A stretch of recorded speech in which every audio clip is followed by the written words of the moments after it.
We now turn to Africa, where conflict has escalated in Sudan. The Sudanese Army and rival paramilitary group, the Rapid Support Forces, are engaged in heavy fighting. This comes after the Sudanese Army refused a United Nations-backed truce for the holy month of Ramadan. Heavy gunfire filled the skies in Sudan's greater capital area, and the fighting in Sudan has lasted for more than 10 months now.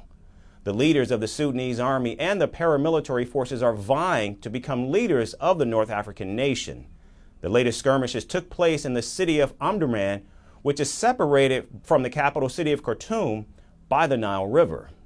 And Omdurman, which was once a stronghold for the paramilitary forces, has now seen the Army's presence for the first time. The Sudanese Army captured the headquarters of the state broadcast building for radio and television services, a move that has been welcomed by their supporters. It's like our heart has been restored in the right place to beat again. I thank the army soldiers for restoring our heart in the right place, because it had stopped since these rebel rapid support forces occupied the radio and television building. Meanwhile, the Sudanese Army released body cam footage of the battle in Omdurman. The Army troopers can be seen patrolling the streets with several buildings and vehicles in the background completely destroyed. Residential buildings in Omdurman can be seen riddled with bullet holes after the Sudanese armies liberated parts of the city. Now government officials and civilians are working together to restore basic services in the ravaged neighborhoods. We in the Khartoum State Water Corporation are working on bringing water services back in these areas.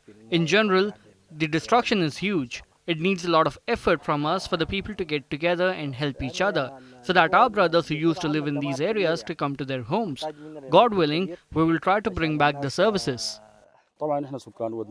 As the residents of Wad Nuwabi, you have seen the situation in the new market area here and at our homes. We ask government officials to give us the opportunity as the youth of Wad Nuwabi to carry out maintenance, to bring back the good scenery of our neighborhood. In order to bring back services, we want to work as youth with official bodies to bring back our families and to hopefully start fasting for the month of Ramadan in our homes.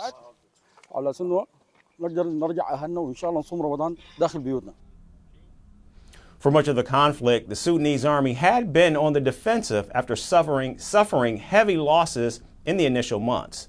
Still, as the fighting nears its one-year mark, millions of civilians remain displaced with no access to food or clean water. The clash of egos between the two warring generals has led to one of the biggest humanitarian disasters in all of Africa. From impeachments to inaugurations, if it's a political story, we are on the scene.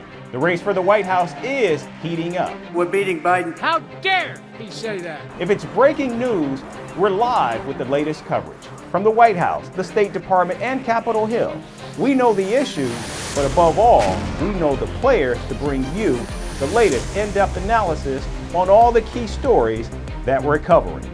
I'm Eric Ham. Join me from Washington here on First Post America.